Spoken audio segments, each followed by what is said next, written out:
I'm Dr. TPS from India. I happened to take birth in a Hindu family because my parents are Hindus. There is nobody who can change into Hinduism. Unless you take birth in Hinduism, you cannot be a Hindu.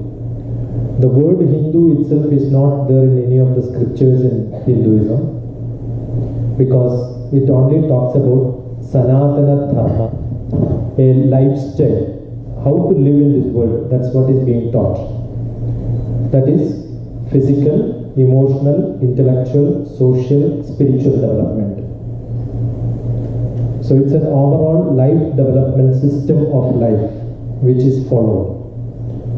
We are never taught how to be a Hindu. You can take birth as a Hindu, die as a Hindu, and you can live in whatever faith you want. Accept everything in this world. Believe that every part of life, in every part of the geography, they follow some sort of system because of some geographical reasons. And therefore we believe in Sanatana Dharma, which has got a Vasudeva Kudumbakam. Vasudeva Kudumbakam means the whole world is a single family. That's it. So I am not taught Hinduism. Nobody is taught Hinduism under the umbrella. Each individual, if they are interested, they could learn. So I have did my own learning from different paths. So all that together is what I am. And I don't represent because nobody can learn the whole thing. Vedas, Upanishads, Brahmanas, Brahmanagas, which may date 10,000s and 10,000s of years, which talks about 198 crores of years of the earth's existence. That's what is being told in the scriptures. So it's a huge number of books and huge number of gods, temples, belief, faith, which changes from geography to geography, place to place and time to time. Thank you.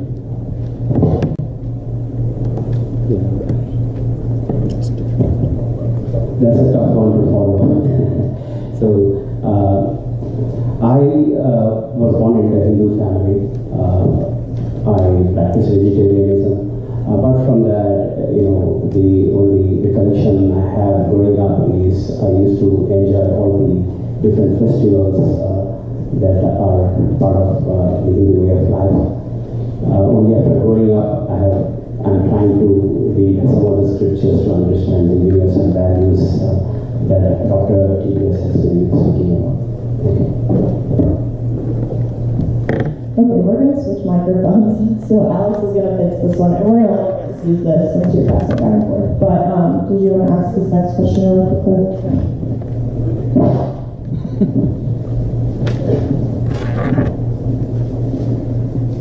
Have you ever experienced a time in your life when your faith was shaken? If so, what helped you?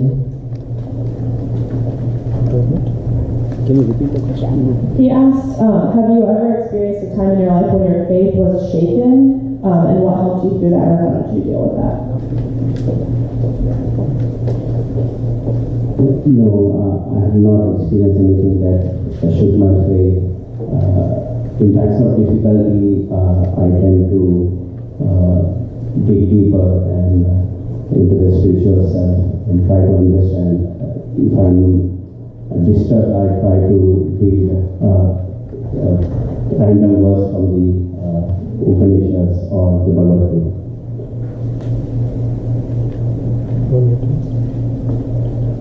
Do you believe this is a piece of paper? Yes? Or do you know this is a piece of paper? Faith is the worst word which can be used in religion.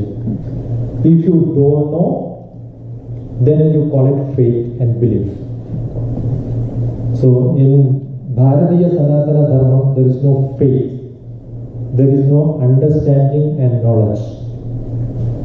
Believe in knowledge, but not in faith.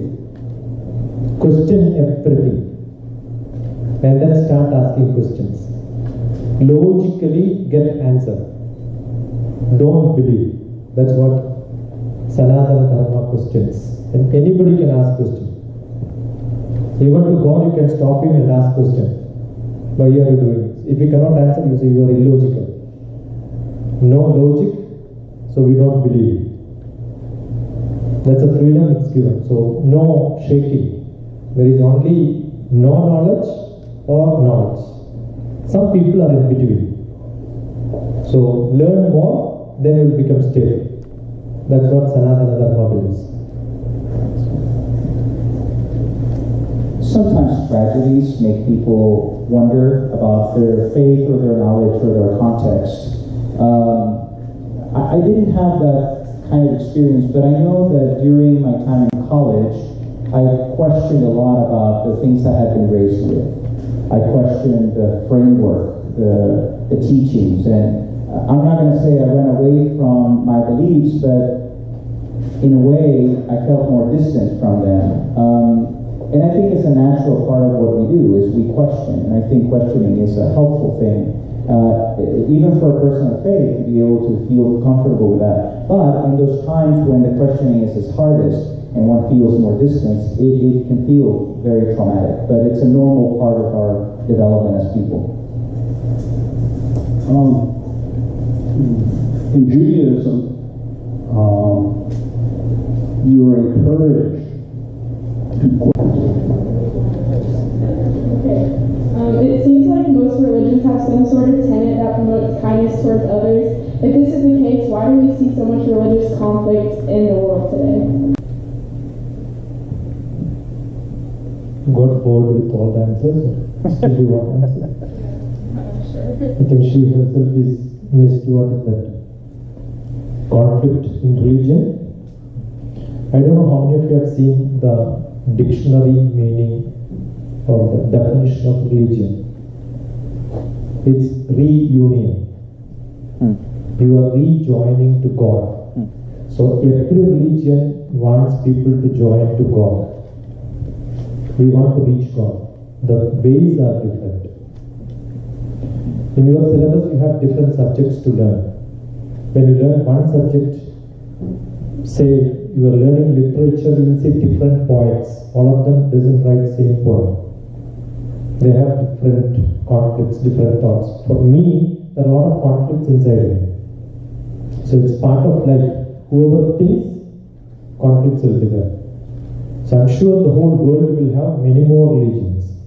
If you look at, say, the so-called religion today, you look, sub-classes will be there, again sub-classes will be there. For example, in Bharatam is India, Sanatana Dharma is our Dharma, life practice.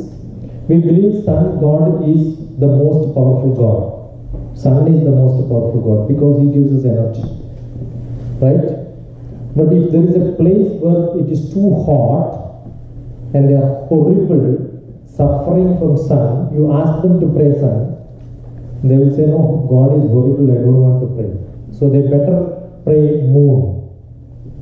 But later you will realize moon is only a reflection of sun. Right? So understanding is more important. When there are conflicts, when it happened because religion has got into politics and power. People started using religion for power and politics. I was a student of geopolitics for some time. I started understanding the geopolitics. In geopolitics, when you learn, you will have to learn religion. Without that, you cannot proceed. Because there were times when religion started making power and politics. That's where it went wrong. So I'm sure we have the father of nation in India, Mahatma Gandhi, who once said, if every believer under one religion, whose master is a great man, if they have little quality of them, they will not fight.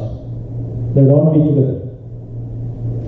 Ultimately, Bharatiya Shastra talks about yoga, joining back to God, which has got 8 steps: Yama, Niyama, Asana, Pranayama, Pratyahara, Dharana, Dhyana, Samadhi. Samadhi is very close to meditation if you want to translate in English. but very difficult to translate some things into different language. To understand Samadhi is close to that. I found in your display, Shiva is written destroyer. He is not destroyer. He is the god of Samadhi. He is permanent sleep. Sleep is a destroy of your Jagrat. That means the lively nature. It doesn't mean your life is lost. So it is misinterpreted when people translate it. Right? So there are a lot of things to learn. If you want to explain one small question, we will have to pick up few books, and the whole books in Indian Bharatiya Hindu religion, the whole hall is not good enough to store at least one Upanishad subtext books. You will require the whole building may not be sufficiently good enough. So that much books have to be learned. So there is no conflict, there is only different thoughts. And that is there in every part wherever people are thinking. And it will keep coming more and more. Right? But the conflict comes when somebody tries to drag the other fellow, say that mine is better, come here. When conversion starts, minority reservation comes, when somebody talks about percentage of population in this, many good maps are there which says percentage is more here, percentage is less here. I attended some religious conferences in which somebody was telling we have to produce more children because our religion is almost losing its popularity. Right? So when people start competing, marketing the religion, it becomes a problem. Religion is not to be marketed. That's what I think. Yeah, I really don't have any fresh perspectives. I think the panel covered the topic. All right, do we have someone that wants to ask the next question? Okay, I'm going to go with Aaliyah.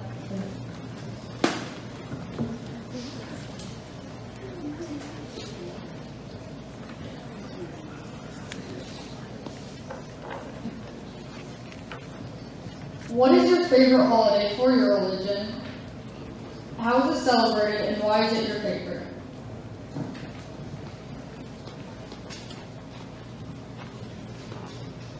Favorite festival? Celebration? Birthday? What your religion? Yeah, birthday of our gods, birthday of our people. See, most of the celebrations in India, in Hinduism, are related to climate. That's why I said it's a geo-political, similarly geo-religion. You have Diwali this season. This month is Diwali in India. And generally what is given is lot of sweets are distributed. Because when the temperature goes down, people require a lot of sweets so that they will not get much effect. You cannot change your eating pattern all of a sudden. In southern India, we have got Onam, which is a celebration of Hindus, where it's a harvest festival. People want to eat new food, so they finish the whole food earlier. That itself becomes a festival. Every festival in Hinduism is related to eclipse, sun, moon, earth relations. January 14th is a great Sankranti, which is called a Sankraman. The moon, which is 23.5 below the equator, turns back and goes. The change is considered as a great festival. So, the festivals are described, determined based on the solar system, especially the sun, moon effects on earth. So every such festival which changes our way of life is accepted and enjoyed.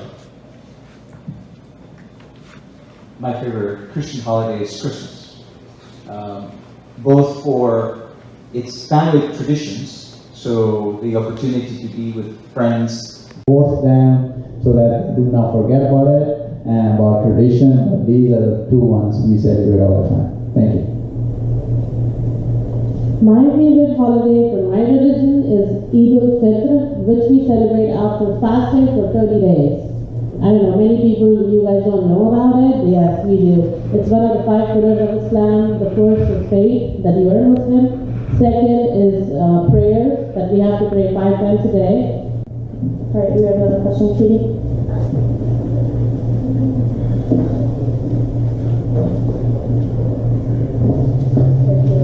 So my question is, if you have children, do they follow the same faith as you? Would you ever support their decision to follow a different faith?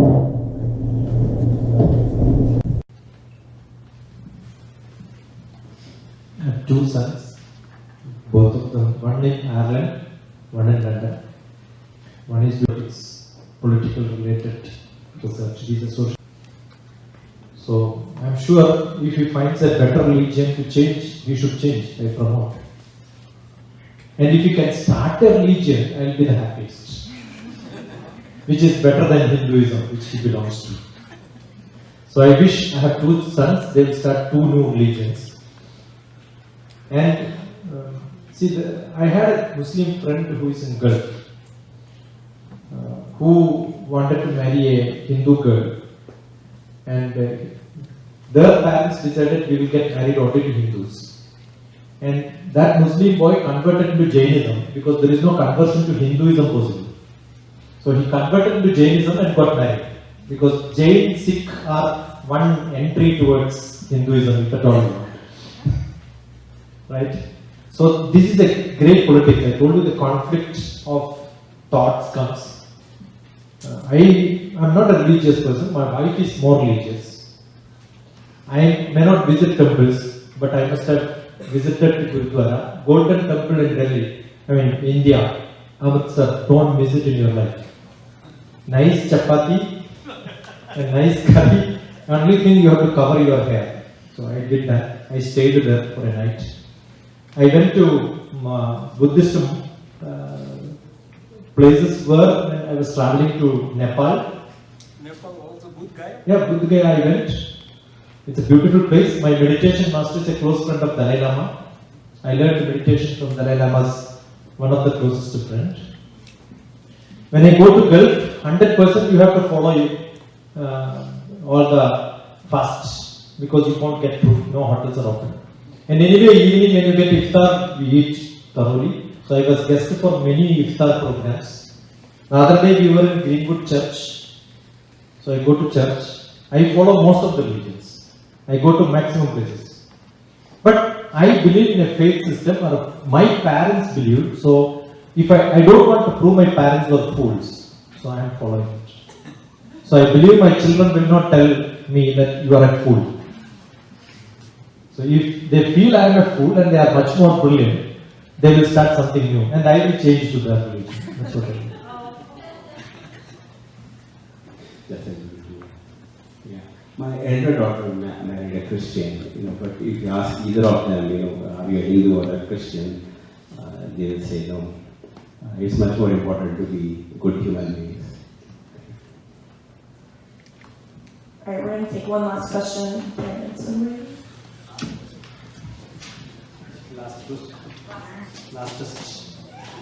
Are there any common misconceptions or stereotypes about your religion? How do you address those, and have these stereotypes ever personally affected you? Caste system?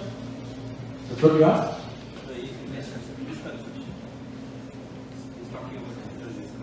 In the caste system. Yeah. Anything. So one of the blames on Hinduism is we have caste system, we discriminate people. Don't you discriminate your UKG teacher, nursery teacher, higher grade teachers, principal, clerk, based on the profession, based on the activity, based on the job, there is a discrimination. So it's all based on your basic character. Right? We have one of the greatest gods is Lord Krishna. Krishna is one of our gods. I have written a blog, Lord Krishna Biodata. I ask you to go and look at my blog. He himself took birth in a family where the cattle feed was his job. Later he became a king. Then he became God. So based on your activity, based on your profession, based on your style of life, based on the place where you are, all these are permitted in religion. That's what I mean. I think one of the biggest misconceptions about Christianity, from my perspective, now I don't represent an entire. So we need to, before you guys mass exodus, we need to put the tables back together, okay? So get the tables back together and then... I'm going to start singing if someone doesn't take the microphone. I'm going to start singing karaoke if I start